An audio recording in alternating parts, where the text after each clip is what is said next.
దశలోనికి రాసిన 2వ పత్రిక 2వ దశలోనికీలు 2వ పత్రిక 2వ అధ్యాయం 3వ వచనం.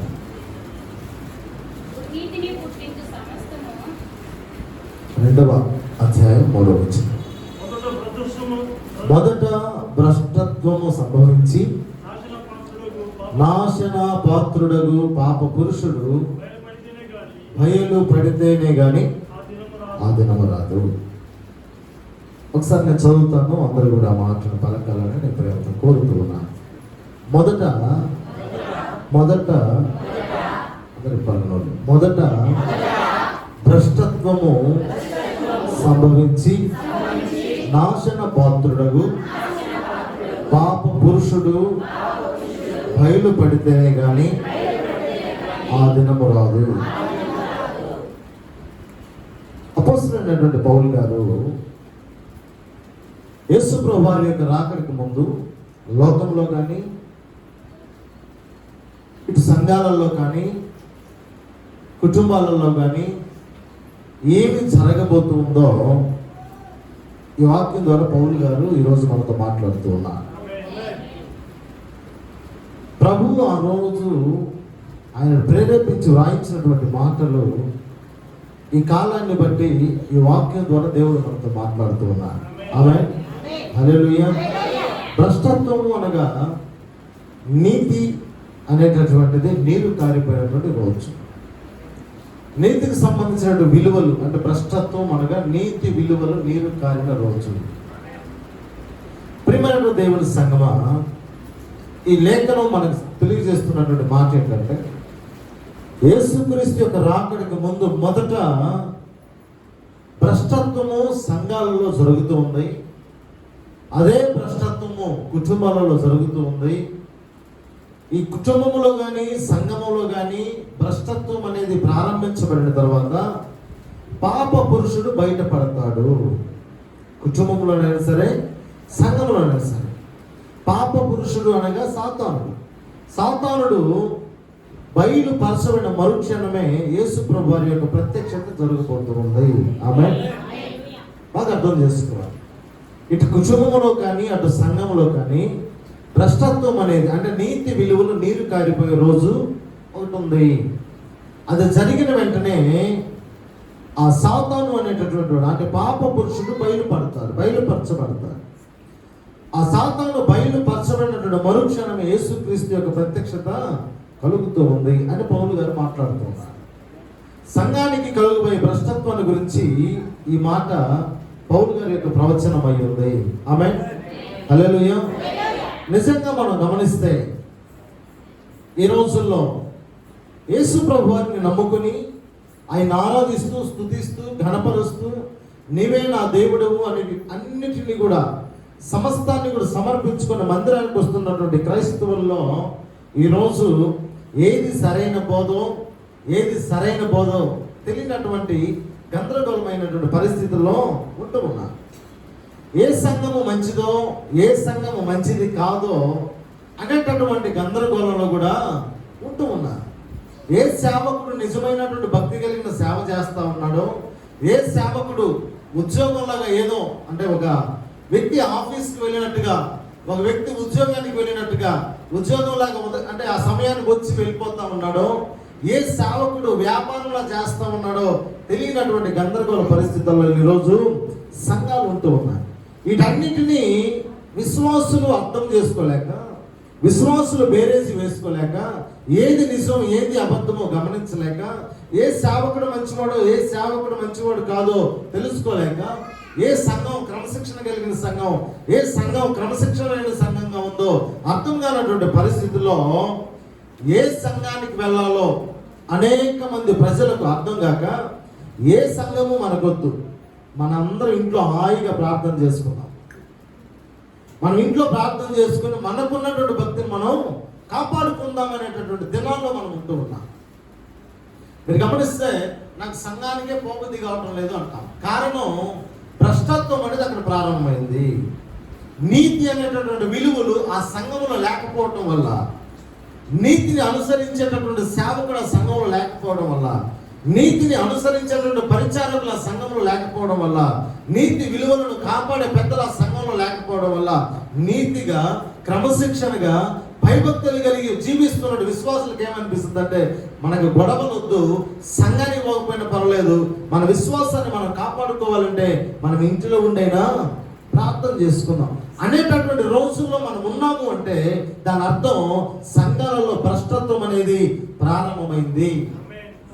ఏ సంఘాన్ని చూసినా భిన్నాభిప్రాయాలు ప్రారంభమయ్యాయి. ఈరోజు సంఘాలను గమనిస్తే భిన్నాభిప్రాయాలు ప్రక్కన ఉంటే, ప్రపంచంలో మనం ఏ మూలం చూసినా భ్రష్టత్వం సంభవించి ఉంది. ప్రేమరేడు దేవుడి సంఘమా, లోకంలో భ్రష్టత్వం సంభవించిన మాట మనందరికి తెలిసిన విషయమే.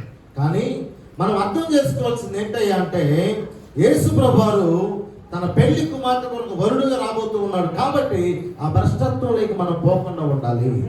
సంఘంలోనూ లోకంలోనూ భ్రష్టత్వం ఎక్కువ అవుతూ ఉందంటే దేవుని రాకడ చాలా సమీపంగా ఉందని అర్థం. ఎప్పుడైతే భ్రష్టత్వం అనేది ఎక్కువ అవుతుందో సంఘంలో, అలాగే ఎప్పుడైతే భ్రష్టత్వం ఎక్కువ అవుతుందో లోకంలో, దేవుని రాకడ అతి సమీపంగా ఉందని ప్రతి క్రైస్తవుడు క్రైస్తవురాలు అర్థం చేసుకోవాలి. ఎందుకంటే లోకంలో ప్రభు రాకడికి ముందేమి జరుగుతుందయ్యా అంటే, అంటాడు మొదట భ్రష్టత్వము సంభవిస్తుంది. కుటుంబంలో కానీ, వ్యక్తిగత జీవితంలో కానీ, యవనస్తుల్లో కానీ, పెద్దల్లో కానీ, వృద్ధుల్లో కానీ, యేసు క్రీస్తు యొక్క రాకడకు ముందు నీతి విలువలు నీరులాగా కరిగిపోతాయి, నీరులాగా పోతాయి. నీతిగా ఉండాలి అనేటటువంటి ఆలోచన యవన బిడ్డలకు ఉండదు, పెద్దవారికి ఉండదు, వృద్ధులకు కూడా ఉండదు. వాళ్ళకి ఏమొస్తుందయ్యా అంటే భ్రష్టత్వం వస్తూ ఉంది. ఒకప్పటి దినాలు ఎలాగ ఉన్నాయనేది మనందరికి తెలిసిన విషయం. ప్రస్తుతం మనం బ్రతుకుతున్నటువంటి రోజులు ఎలాగ ఉన్నాయో కూడా మనందరికి తెలిసిన విషయం. మనం అంటూ ఉంటాం, ముందు రోజులే చాలా బాగున్నాయి, మా పెద్దల రోజులు చాలా బాగున్నాయి. ప్రతి ఒక్కరి నోట్లో వచ్చే మాట, నేను చిన్నపిల్లవాడిగా ఉన్నప్పుడే రోజులు బాగున్నాయి. ఇప్పుడు ఎక్కడ చూసినా భ్రష్టత్వం అంటాం. ఇంతకుముందు ఎక్కడ నలుగురు కూర్చున్నా ఎలాంటి మాట వచ్చేది కాదు. ఇప్పుడు ఇద్దరు కూర్చున్నా కూడా ఏదో ఒక మాట వస్తాం. దానికి కారణం భ్రష్టత్వం. భ్రష్టత్వం ఎంతలా పెరిగిపోయిందయ్యా అంటే, ఒక తల్లిగారు ఫోన్ చేసి, అన్న మా బాబు గురించి ప్రార్థన చేయండి అన్న, మా బాబుకి 15 సంవత్సరాలు, అయితే వాడు సిగరెట్ తాగుతా ఉన్నాడు. ఎంత వయసు అన్న? వాడికి ఇంకా 16 వయసు కూడా, 15 వెళ్ళి 16 కూడా రాలేదు. కానీ వాడి లోకంలో బాగా మునిగిపోయాడు. 15-16 సంవత్సరాలకే వాడికి ఒక గర్ల్ ఫ్రెండ్ అన్న. వాడి గురించి ప్రార్థించాడు. ఇంకా ఏమన్నా ఉన్నాయమ్మా అన్న? గంజాయి కూడా తాగుతున్నాడు అన్న. ఇప్పుడు అది ఫ్యాషన్ అయిపోయింది. అమ్మ వాళ్ళ నాన్నకి చెప్పావా? చెప్పానన్న, ఫస్ట్ ఆయనకే చెప్పాను. ఏమన్నాడు? ప్రస్తుతం చెన్నైలో ఇవన్నీ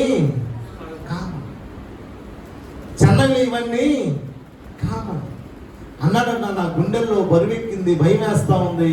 వాడిని 9 నెలలు మోసి నేను ఇలా అవుతానని వాడిని నేను కనలేదు, పెంచలేదు. కానీ 15 సంవత్సరాలకే వాడి పరిస్థితి సిగరెట్ తాగుతూ ఉన్నాడు.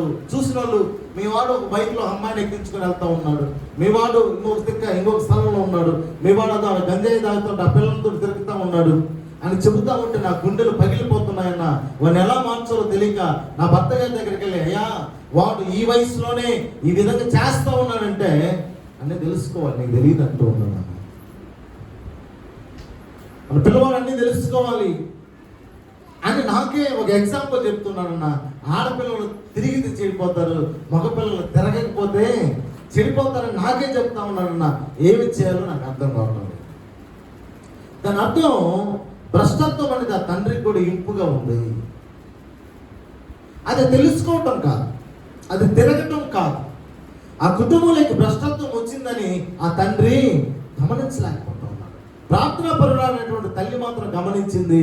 ఎలాగైనా సరే తండ్రికి చెబితే మార్గం లేదు, కనీసం సేవకులకైనా చెప్పి ప్రార్థన చేయించుకుందామనేటటువంటి ఆలోచన. దేవుడు ఆ బిడ్డను మార్చును గాక. ఆమేన్. హల్లెలూయా, హల్లెలూయా.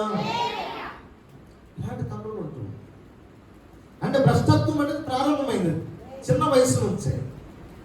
మగపిల్లలే అలా ఉన్నారు అనుకుంటే, ఈ రోజులు ఆడపిల్లలు కూడా, మగపిల్లలు ఒక్క ఆకు చదివితే ఆడపిల్లలు ఎన్ని ఆకులు చదువుతున్నారు అంటే 10 ఆకులు చదువుతూ ఉన్నారు. అన్నయ్య 10th క్లాస్లోనే మా అమ్మాయి ఒకరిని లవ్ చేసి మనసు ఇచ్చిందంట. అన్నయ్య ఏం చేయాలి? ప్రార్థన చేయండి అన్నయ్య. అన్నయ్య భయం పెట్టాము, మానేసింది. కానీ ఇంటర్మీడియట్ +1 +2 ఇంకొకరికి మనసు ఇచ్చిందంట. అన్నయ్య వాడినే పెళ్లి చేయమంటుంది. ప్రార్థన చేద్దాము. మళ్ళీ డిగ్రీలోకి వచ్చినాక కూడా అన్నయ్య ఈ పాప డిగ్రీకి వెళ్ళిన తర్వాత కాలేజీలో ఏమన్నా చూసిందంట, మనసు ఇచ్చిందంట. అన్నయ్య ప్రార్థన చేయండి అన్నయ్య. ఏంటి అక్కడ ప్రారంభమైంది? భ్రష్టత్వం ప్రారంభమైంది. నీ కూతురికి ఎన్ని మనసులు ఉన్నాయి? ఎన్ని మనసులు ఉన్నాయి? ఒకే మనసు. అన్నయ్య 10th లో ఒకరికి మనసు ఇచ్చింది, +1 +2లో ఒకరికి మనసు ఇచ్చింది, డిగ్రీలో ఒకరికి మనసు ఇచ్చింది. ఎన్ని మనసులు అయినాయి అప్పటికి? ఎన్ని మనసులు అయినాయి? 3 మనసులు. ఉండాల్సింది ఎన్ని మనసులు? ఒక్క మనసు. దానికి కారణం భ్రష్టత్వం అనేది ప్రపంచంలో బయలుదేరింది. ఎప్పుడైతే భ్రష్టత్వం అనేది లోకంలో బయలుదేరిందో దేవుని రాకడ దగ్గరగా ఉందని ప్రతి క్రైస్తవుడు తెలుసుకోవాలి. ఇక్కడ అంటాడు, మొదట భ్రష్టత్వం సంభవించి నాశన పాత్రుడు అంటే సైతానుడు బయలుపడితే గాని ఆయన రాకడ దినం మనకు రాదు. ఆమేన్. హల్లెలూయా. ప్రియమైన దేవుని బిడ్డలారా, లోకంలో భ్రష్టత్వం జరుగుతుంది, కుటుంబంలో భ్రష్టత్వం జరుగుతుంది. ఏ క్రైస్తవుని కదిలించినా, ఏ సంఘాన్ని కదిలించినా భక్తి కూడా తగ్గిపోయింది. యవన బిడ్డల పరిస్థితి అలాగుంటే క్రైస్తవులు ఉన్న బిడ్డల పరిస్థితి మరీ ఘోరంగా ఉంది. బాప్తిజం తీసుకున్నటువంటి రోజు నా సమర్పణ ఈ రోజు లేదు. ఈరోజు అనేక మంది క్రైస్తవులు ప్రారంభ దశలో 3 గంటలు 4 గంటలు ఏకదాటిగా ప్రార్థన చేసేవారు. 3 గంటలు 4 గంటలు ఏకదాటిగా ప్రార్థన చేస్తున్నట్టు క్రైస్తవులు ఈరోజు 30 నిమిషాలు ప్రార్థన చేయలేక ఏమి చేయాలో తెలియలేదనే స్థితిలో ఈరోజు క్రైస్తవులు ఉంటూ ఉన్నారు. ఒక రోజుకి అవలేలుగా 10 అధ్యాయాలు 5 అధ్యాయాలు 7 అధ్యాయాలు చదువుతున్నటువంటి క్రైస్తవులు ఈ రోజు ఏం చేస్తారు? కళ్ళు మూసుకొని బైబిల్ తీసి ఏలు పెట్టి ఆ మాట మాత్రం చదివి వెళ్ళిపోయేవారు క్రైస్తవులు ఈ రోజు ఉన్నారు. కారణం సమయం అనేది చాలా స్పీడ్ అయిపోయింది. ఈరోజు బైబిల్ చాలా మంది ఉపవాసం ఉండి ఇలా ఓపెన్ చేసి ప్రార్థన చేసి ఇటు పెడతారు. అంటే ఆ వాక్యం ఏదొస్తే అది చెప్పాలి. ఏలు పెట్టిన వాక్యం అది ఎవరికంట? దేవుడు మనతో. ఆరోన్ లాంటి బ్రదర్ ఒక ఆయన చేశారంట, కళ్ళు తీసుకొని ప్రార్థన చేసి ఓపెన్ చేసి ఏలు పెట్టారంట. యోధ ఉరి వేసుకుని చనిపోయిన వచ్చిందంట. ఈ వాక్యం నా కొరకు కాదు. మళ్ళా కళ్ళు మూసుకున్నాడంట. మళ్ళా కళ్ళు మూసుకొని మళ్ళా ఓపెన్ చేసి ఏలు పెట్టాడు. నీవును అలాగనే చేయమని వచ్చిందంట. మళ్ళా మూసేసాడు బైబిల్. ప్రభా ఈరోజు బైబిల్ చదవండి నేను అంటే మొదట చాలా అవలేలుగా సమయం దొరికిన ప్రతిసారి నేను ఈరోజు బైబిల్ చదవాలి. ఇంతకు ముందు సంఘాలలో మనం గమనిస్తే ఒక అధ్యాయం చెప్పిన వెంటనే 10 స్వరాలు ఒక్కసారిగా బయటకు వచ్చాయి.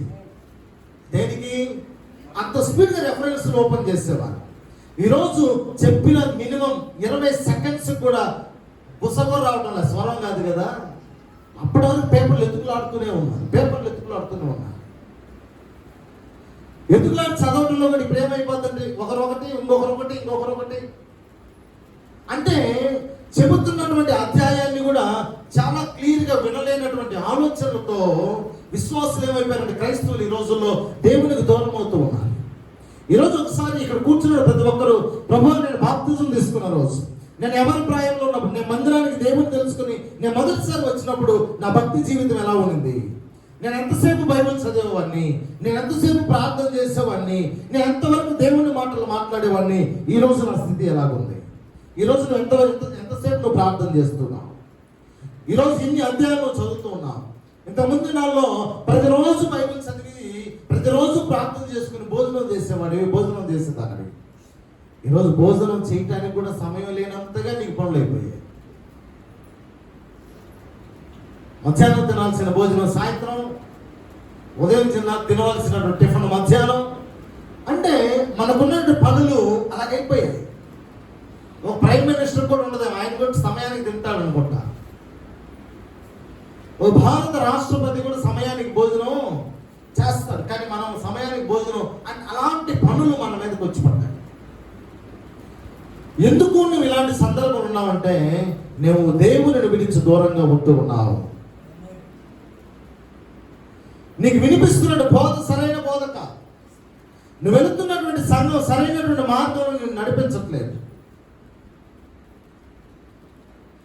ఆ మార్గంలో కానీ నువ్వు నడిపించబడుతూ ఉంటే నీలో క్రమశిక్షణ అనేది తప్పేది కాదు, ప్రార్థన జీవితం అనేది తప్పేది కాదు, బైబిల్ చదవటం నీలో మార్పు వచ్చేది కాదు. నీ బిడ్డలు ఈరోజు లోకానుసారంగా జీవించేవారు కాదు. నేను చాలా మంది చెప్పాను, నీ సంఘంలో ఒక బిడ్డ ఏదైనా చేసుకుని మరణించిందంటే దానికి కారణం సేవకుడు సంఘమే. నీ బిడ్డ తప్పుదారి పట్టిందంటే దానికి కారణం సేవకుడు సంఘమే.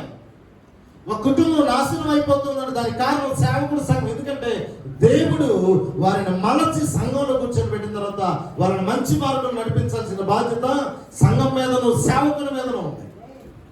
కానీ నీ సంఘానికి వస్తున్న ఒక కుటుంబం ఈరోజు ఒక సమస్యలో పడిపోయిందంటే కారణం నీ బోధ ఆ బిడ్డలకు సూటిగా వెళ్ళలేదని దాని అర్థం. కానుకల కోసం దశభాగాల కోసం మన ప్రసంగం చేయకూడదు. చాలా మంది సేవకులు ఎక్కువ దశభాగం వివరిస్తారు, వాడికి అన్నే ఉంటుంది. పాస్టర్ బ్యాగ్ చాలా మంది మోసే వాళ్ళని చూశారు. పాస్టర్ గారి బ్యాగు బైబిల్ను చాలా మంది అంటే ఆ యొక్క ఆశీర్వాదం కోసం నాది నేను తీసుకోలేదు. కానీ ఇప్పుడు చాలా మంది సేవకులు ఏమైపోయారంటే సంఘ పెద్దల బ్యాగులు మోస్తున్నారు. నేను మన పాస్టర్ చూసా, ఏది పాస్టర్ గారు అన్నదన్న ఏమదంట ఎవరిది అన్నదంట గుర్తుందా నీకైతే? అంటే దేవుడు నిన్ను ఏర్పరచుకున్న తర్వాత నువ్వు సేవకుడివే. హల్లెలూయా, హల్లెలూయా, హల్లెలూయా. కారణం ఇలాంటి కార్యాలు అన్న బ్యాగ్ మోయటానికి కారణం, 3 మనసులు ముగ్గురికి ఇవ్వటానికి కారణం, 10th క్లాస్లో సిగరెట్ తాగడానికి కారణం, క్రైస్తవంలో ఏ సంఘానికి వెళ్ళాలో అర్థం కానటువంటి జీవితం జీవిస్తున్నటువంటి విశ్వాసులు ఉండడానికి కారణం భ్రష్టత్వం అనేది ప్రారంభమైంది. ఈ భ్రష్టత్వం అనేది ప్రారంభమైంది కాబట్టి పాపరహితుడు పాప పురుషుడు అనేవాడు ఖచ్చితంగా అతి త్వరలో రాబోతూ ఉన్నాడు, వచ్చి ఉన్నాడు కూడా. సూచనలు జరుగుతూ ఉన్నాయి. ఇవన్నీ జరుగుతున్న దానికి కారణం దేవుని రాకడది సమీపంగా ఉన్నది దాని అర్థం. ఆమేన్.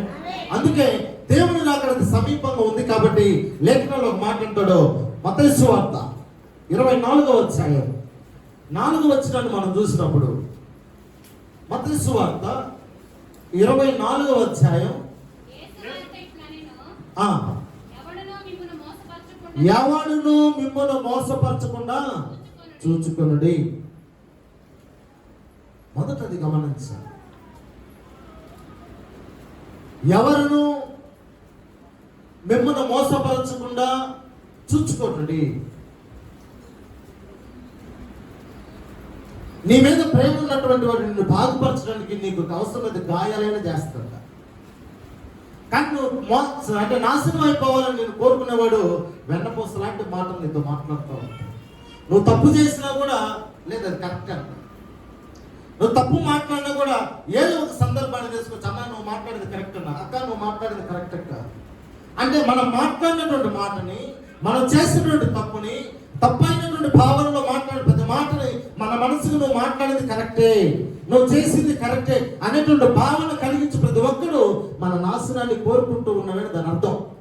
మనకు తెలుసు మనం మాట్లాడేది తప్పని, మనకు తెలుసు మనం చేసేది తప్పని, కానీ మనం చేసి ప్రజలను సమర్థించి మన మనసుకు తప్పని తెలిసినా కూడా మన దగ్గరకు వచ్చి మన ఎదుటివాడు అది మంచిగా మన దగ్గర వర్ణిస్తూ ఉన్నాడంటే అది కారణం ఏంటో తెలుసా? నీ ఎదుటే నీతో మాట్లాడేవాడు నీకు వెనక గుంతతో అవుతున్నాడు. దానికి కారణం యథార్థవంతుడు, నిజమైన స్నేహితుడు, నిన్ను ప్రేమించేవాడు, నువ్వు బాగుండాలని కోరుకునేవాడు నువ్వు తప్పు చేసేటప్పుడు వెంటనే చెప్తాడు, తండ్రి నువ్వేమన్నా అనుకో నువ్వు చేసే తప్పు అంట. దానికి కారణం నువ్వు బాగుండాలని వారు ఆశపడుతూ ఉన్నారు. దానికి అర్థం. కాబట్టి ఈ జీవితంలో జీవిస్తున్న నువ్వు ఎవరికి మోసపోకుండా నువ్వు చూసుకోవాలి. అది ప్రభువైన యేసు చెబుతూ ఉన్నాడు. ఎవరిను మిమ్మల్ని మోసపరచకుండా చూసుకోండి. ఫోన్ వచ్చింది, ఒక సహోదరి ఫోన్ అటెండ్ చేసింది, తెలిసే చేస్తారు. ఈ రోజులు ఎలా చేస్తారు?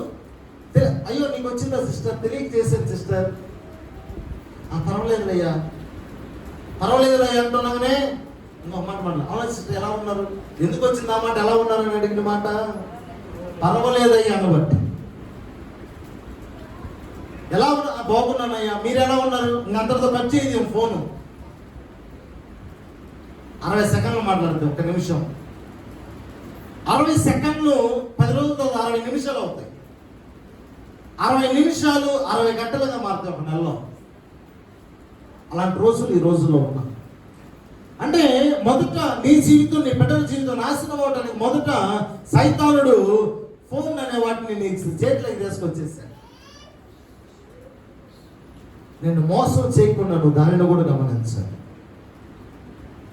అంటాడు ఎవరినో మిమ్మల్ని మోసపరచకుండా చూచుకోండి. దానికి అంటాడు రోమీయులకు రాసిన పత్రిక 16వ అధ్యాయం 18వ వచనంలో, 16వ అధ్యాయం 18వ వచనం,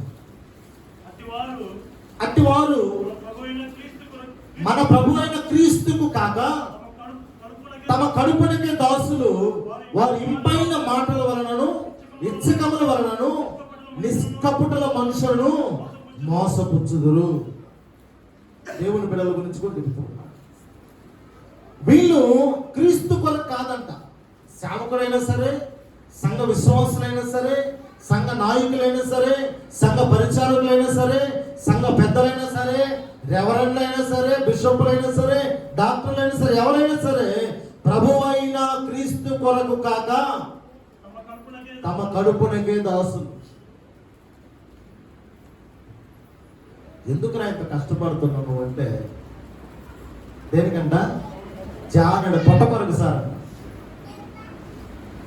ఇక్కడ అంటాడు వారంతా కూడా క్రీస్తు కొరకు కాక తమ కడుపునకే దాసులు, వారు ఇంపై. మీరు గమనించండి అక్క, ఈరోజు మీ ఇంటికి ప్రార్థన చేయడానికి వస్తున్నాను, ఏం చేసి పెడతావు అనే వాళ్ళు చాలా మంది ఉన్నారు. ఈరోజు ఏంటి స్పెషల్ అని అడిగే వాళ్ళు ఉన్నారు. వాడు క్రీస్తు కొరకు వస్తున్నట్ట, కడుపు కొరకు వస్తున్నట్ట. మనకు తటస్థించుంటారు అక్కడ పాస్టర్లు కూడా. అయ్యా మీ ఇంటికి వస్తున్నాను ఈరోజు, ఒక మంచి స్పెషల్ చేసి పెట్టుండయా అనేవాళ్ళు ఉన్నారు. ఇప్పుడు ఆ క్రీస్తుని చూపిస్తున్నాడా, కడుపును చూపిస్తున్నాడా? ఏం చూపిస్తున్నాడు? కడుపును చూపిస్తున్నాడు.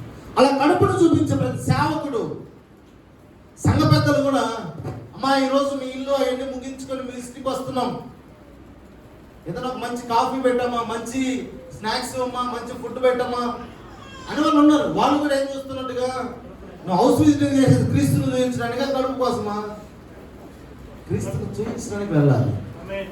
అలాంటి వారు ఏం చేస్తారంటే వారి మాటల వలన నిన్ను మోసపరుస్తారు. మా అయ్యగారు మా ఇంట్లో భోజనం చేస్తాను ఈరోజు, 10 ఇల్లు తిరిగాడు, 10 ఇళ్లలో కాదండి, మా ఇంట్లోనే భోజనం చేస్తానంట.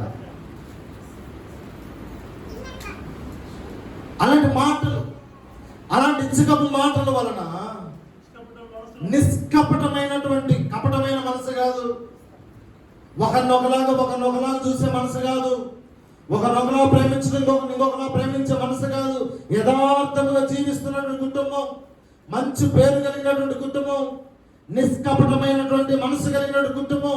ఆ కుటుంబంలోకి వెళ్ళి ఏం చేస్తారంట? మోసం చేస్తారు. వాళ్ళైతేనే వీళ్ళకాడ మోసపోయింది, వేరే వాళ్ళైతే వాడికంటే వీడు పెదాకులు చదివి ఉంటాడు. అయ్యా ఈరోజు మీ ఇంట్లో ఏమన్నా చేస్తాం, మాకే లేదు, నీకేం చేశాను, నువ్వు రాకపోయినా పర్వాలేదు అంటాడు. ఎవరైతే నిష్కపటమైన మనసు కలిగిన వారు ఉంటారో, క్రీస్తు మీద ఆధారపడి జీవించేవారు ఉంటారో, క్రీస్తు కొరకే జీవించేవారు ఉంటారో, మొదట మోసం చేసేది ఎవరంటే అలాంటి వారిని మోసపుచ్చుతారు. కాబట్టి ప్రేమను దేవుని బిడ్డ, వ్యర్థమైన మాటల వలన ఎవరినో మిమ్మల్ని మోసపరచకుండా చూచుకున్నది. కొలసీలకు రాసిన పత్రిక 2:4 అంటాడు. కొలసీలకు రాసిన పత్రిక 2వ అధ్యాయం 4వ వచనంలో, కొలసీ 2:4,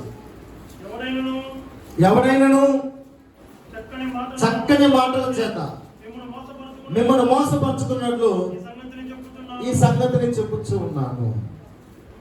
ఎందుకు దేవుడు ఈ మాటలన్నీ మనం మాట్లాడుతున్నాడంటే, ఎవరను చక్కని మాటల చేత మిమ్మల్ని మోసపరుచుకున్నట్లు ఈ సంగతులు నేను మీకు చెబుతూ ఉన్నాను. ఒకసారి పట్టాభిరాములో వాక్యం చెప్పాం, ఏదో చెట్టు గురించి చెప్పా ఆ రోజు. అక్కడ చెప్పి ఇక్కడికి వచ్చి వాక్యం చెప్పా, ఏదో ముళ్ళ చెట్టు, ఆ చెట్టు, ఈ చెట్టు అని. నాన్నమే బ్రదర్, సార్ మీరు ఆ వాక్యం చెప్పినందుకు బాధ కలుగుతుంది సార్ అందరికీ అయ్యారా. నాకైతే అప్పుడు ఏం మాట్లాడాలి, ఇప్పుడు ఏం వాక్యం అంటే నిన్ను ఆనందపరిచేది, నీకు సంతోషాన్ని ఇచ్చేది. నువ్వు 3 అంతస్తులు కడతావు, 10 అంతస్తులు కడతావు, 10 అంతస్తుల మీద హెలిప్యాడ్ కడతావు, హెలికాప్టర్ కొని నీ బిడ్డ డైరెక్ట్ నువ్వు చనిపోయిన రోజు హెలిప్యాడ్లో అమెరికాలో దిగుతాడని చెప్పి నీకు సంతోషం. నువ్వు బెన్స్ బియ్యం కొంటావు, BMW కొంటావు అంటే సంతోషం. నీ బిడ్డకు వచ్చే నెలలోనే పెళ్ళి అవుతుంది అంటే సంతోషం. కానీ ఇవన్నీ జరగాలి, నువ్వు ఎక్కడ ఉండాలో మొదట అది చెబితేనే కదా దేవుడు నిన్ను కనికరించేది, ఆశీర్వదించేది. నువ్వు కడతావు, నేను ఆశీర్వదిస్తాడు. నేను చెప్పినా చెప్పకపోయినా నీ నీతిని బట్టి, నీ నమ్మకాన్ని బట్టి, నీలో ఉన్న క్రమశిక్షణ బట్టి దేవుడు ఖచ్చితంగా నేను ఆశీర్వదిస్తాడు. దేవుడు ఒక్కసారి నీ నీతిని బేరీజు వేసిన తర్వాత ఆయన సన్నిధిలో నువ్వు నీతిగా కనపడితే 100 మంది కాదు కదా, 1,00,000 మంది చేతులు అడ్డం పెట్టి నీకు వచ్చి ఆశీర్వాదం వస్తుంది. నేను ఎత్తుకులాడుకుంటా వస్తాను. అది నేను చెప్పాల్సిన పనిలే, ఎవరు చెప్పాల్సిన పనిలే. నేను చెప్పాల్సిన మాట ఏంటయ్యా అంటే, నీకు ఆ ఆశీర్వాదాలు రావాలంటే నువ్వు ఎలా ఉండాలో నేను నేర్పించాలి. ఎందుకంటే గమ్యము తెలియనటువంటి జీవితం మనం జీవిస్తున్నాం, భ్రష్టులు ఉన్నటువంటి లోకంలో మనం జీవిస్తున్నాం, అవిశ్వాసులు అన్యులు జీవిస్తున్న జీవితంలో మనం జీవిస్తున్నాం ఈ లోకంలో. అలాంటప్పుడు నిన్ను నీవు శుద్ధీకరించుకోవాలంటే, నిన్ను నీవు కడుక్కోవాలంటే దేవుని వాక్యం నీకు కావాలి. వాక్యము చేత నువ్వు ఉదక స్నానం చేయబడితేనే నువ్వు వాటిని పొందుకోగలవు. హల్లెలూయా. లేకపోతే మనం పొందుకోలేము. అన్నప్పుడు ఆశీర్వాదాల కంటే ముందు మనం ఎలా జీవించాలో వాక్యం కావాలి. మనం ఎలాంటి ప్రవర్తన కలిగి ఉండాలి ఆయన వాక్యం ద్వారా తెలుసుకోవాలి. మనం ఎప్పుడు ప్రార్థన చేయాలో ఆయన వాక్యం ద్వారా తెలుసుకోవాలి. సంఘములోను, కుటుంబంలోను, లోకంలోను, సమాజంలోను మనం ఎలాంటి క్రమశిక్షణ కలిగి బ్రతకాలో మనకు వాక్యం నేర్పిస్తూ ఉంది. ఆ వాక్యాన్ని మనం గైకొన్నప్పుడే అని అంటాడు, నీ వాక్యము నా పాదములకు దీపమునై నా త్రోవనకు వెలుగై ఉన్నది. హల్లెలూయా. ఆయన వాక్యం ఏమంట, నా పాదములకు దీపమై ఉన్నది, నా త్రోవనకు వెలుగు. వెలుగులో నడుచువాడు ఏ అపాయానికి గురి కాడు. ఎందుకంటే వాడు నడిచేది వెలుగులో. ఏ విషపురుగు వాడి దగ్గరికి రాదు, ఏ కష్టం వాడి దగ్గరికి రాదు, ఏ జంతువు వాడి దగ్గరికి రాదు. ఆపద వచ్చినా, గొంతున్నా, సమస్య ఉన్నా, ముళ్ళున్నా ఏమైపోతుంది ముందే కనిపిస్తుంది. కారణం వెలుగు ఉంది కాబట్టి. ఆ వెలుగు మొదట నీకు రావాలంటే దేవుని వాక్యం నీ దగ్గరికి రావాలి. హల్లెలూయా. ప్రియమైన దేవుని బిడ్డలారా, ఆయన అంటాను ద్వితీయోపదేశకాండం 9వ అధ్యాయం 7వ వచనములో,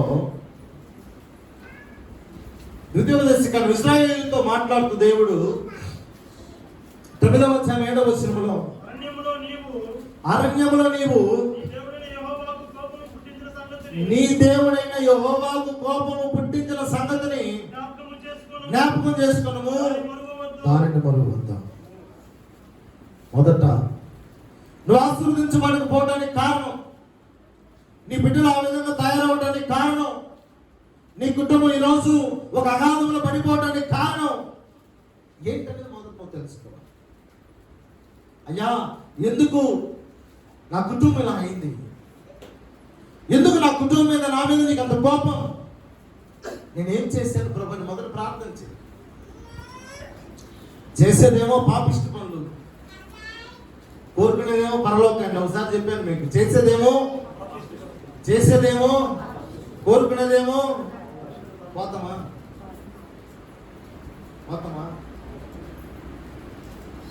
పాపిష్టి అనే దానికి మొదటి పాల ఏమొస్తుంది తెలుసా?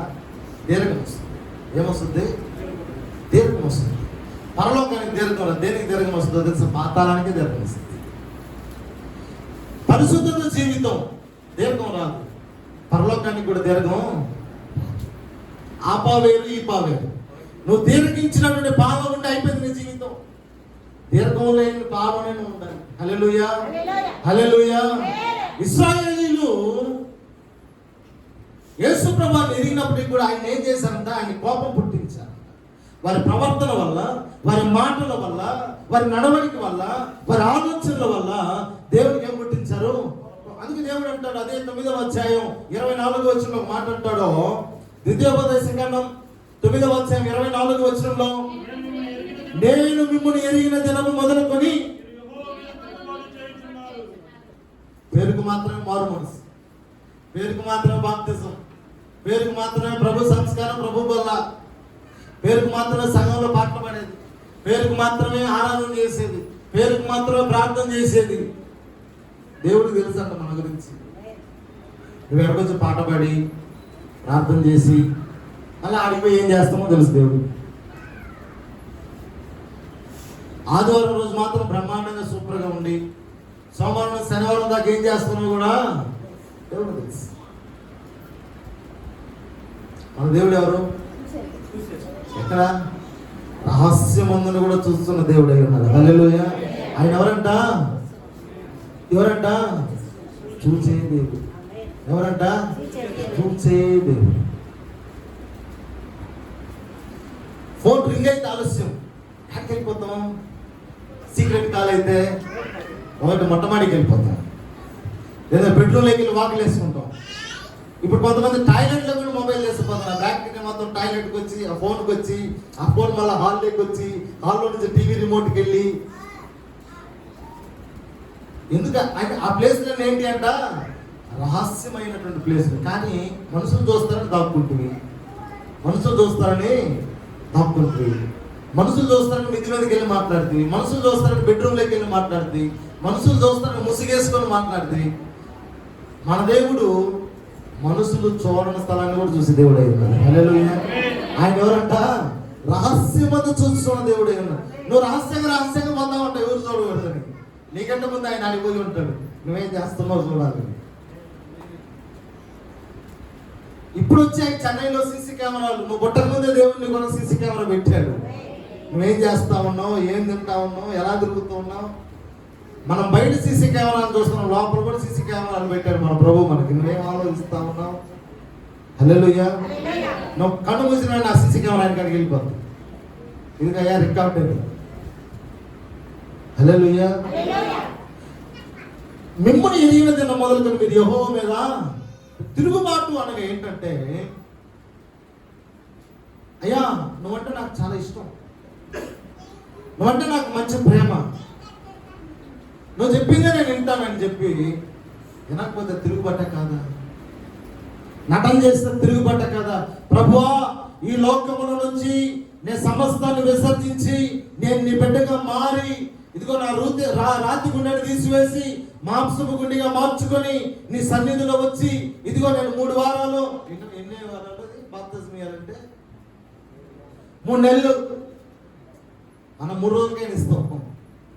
3 నెలలు ట్రైనింగ్ తీసుకొని 3 వారాలు పాస్టర్ చేత ప్రార్థన చేయించుకొని 3 రోజులు ఉపవాసం ఉండి ఉన్నటువంటి మనసును తీసివేసి మళ్ళీ ఇంకొక మనసును పెట్టానయ్యా నాకు బాప్తిజం అంటాం. బాప్తిజం తీసుకున్న కొత్తలో ఎలా ఉంటారో తెలుసా? ప్రతి ఆరాధనకి బయటే 8 గంటలకు ఆరాధన అంటే ఇప్పుడు మనం 9కి వస్తున్నాం, కానీ వాళ్ళంతా కొత్త బాప్తిజం తీసుకున్న వాళ్ళు 7:55కి ఉంటారు. మన పాత కదా, మన పాత సామాన్లు అయిపోయారు, పట్టుకురాం. మనం మళ్ళీ చింతపండు నిమ్మకాయ వేసి రుద్దితే కానీ బయట బాగా ఉంది. మనం ఇటుకి రాదు, సమయం లేదు మనకి. మనం ఎప్పుడైనా రావచ్చు. యేసు ప్రభు వారు మనకి సొంతం, మన బంధువు, మన తాతల నుంచి తెలుసు మనకు ఆయన. ఈ రోజు కాదు, ఈ రోజు మానవుని పొందిన విశ్వాసం భయపడాలి ఆయన కాడికి రావడానికి. కరెక్ట్ అయ్యింది, ఎందుకంటే కొత్తవాడు కాబట్టి. మన పాత్ర, మన చేజరానికి ఫ్రెండ్ ఆయన, మన నాయనికి ఫ్రెండ్, మన అంతే కదా. వాళ్ళ కాలం నుంచి వస్తున్నాం మన మందిరానికి. ఏ సమయంలో వస్తే మనకేముంది అనే ఫిలాసఫీ మంది, అనే కాన్సెప్ట్ మంది. ఇవన్నీ కూడా దేవుడికి తిరుగుబాటు. నా మందిరానికి ఆలస్యంగా వచ్చినా నువ్వు ఆయన తిరుగుబాటు చేసినట్టే. ప్రార్థన చేయమంటే చేయలేకపోయినా ఆయన తిరుగుబాటు చేసినట్టే. ప్రతిరోజు ఇంట్లో వాక్యం చదవకుండా, ప్రార్థన చేయకుండా, దేవుని స్తుతించకుండా మరంట పాపకి భోజనం పెట్టిందంట వాళ్ళమ్మ. పాపకి భోజనం పెట్టిందంట వాళ్ళమ్మ. వెంటనే పాప తింటా ఉండి పట్టిందంట. కుక్క తింటున్నాడు తింటాం, ఎలాగా కుక్క తిన్నాడు తింటాం. గతికి ఏంటి మనం ప్రార్థన చేసుకుంది. భోజనం ఆడేయాలి, భోజనం ఆడేసిన కుక్క ప్రార్థన చేస్తుందా? ఆడేసిన టకటకటక తినేసింది. కుక్కలో ఉంటుంది, నువ్వు మనిషివి కాబట్టి నువ్వేం చేయాలంటే ప్రార్థన చేసుకొని రోజు ఈ పాప ప్రార్థన చేసుకుని తింటా ఉంటుంది. ఉదయం, మధ్యాహ్నం, సాయంత్రం. ఓ బంధువు వచ్చాడు ఇంటికి.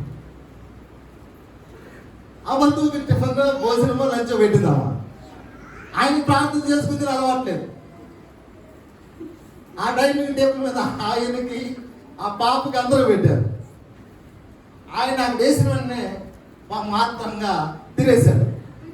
మమ్మీ ఏంటంటే అమ్మాయి ఆమె కిచెన్లో పరికి ఏమైంది, అంకుల్ చూడు మమ్మీ, ఏమ్మా కుక్క తిన్నాడు తింటా ఉన్నాడు మమ్మీ. Uncle shock. అంకుల్ ఏమయ్యాడు? షాక్. ఏంటమ్మా ఇలా అంటుంది? లేదండి మా ఇంట్లో ప్రార్థన చేసుకుంది కదా అలవాటు. అందులో ఆయన ఒకే నిర్ణయం తీసుకున్నారట. అంత చిన్న పాప ప్రార్థన చేసుకుని భోజనం చేస్తుంది. ఎంత వయసు వచ్చింది నాకు, నేను ఎందుకు ప్రార్థన చేసుకోకుండా భోజనం చేస్తున్నా? ఆ పాప ద్వారా దేవుడు నాతో మాట్లాడాడు, నువ్వు కుక్కవురా అని. కాబట్టి కుక్కలాగా నేను బ్రతకూడదు. ఒకసారి మారు మనసు పొందిన తర్వాత, ఒకసారి నేను ఈ లోకానుసారం అన్ని విడిచిపెట్టి నేను మారు మనసు పొంది బాప్తిజం తీసుకున్న తర్వాత మళ్ళా నేను ఈ లోకంలోకి వెళ్ళిపోయానంటే కక్కిన కూటికి ఆశపడేది ఎవరయ్యా అంటే అది కుక్కే. కాబట్టి నేను ఇక్కడ కుక్కలాగా ఉన్నాను. ప్రభువా హల్లెలూయా. నేను పరిశుద్ధంగా ఉంటాను, నేను బైబిల్ చదువుతాను,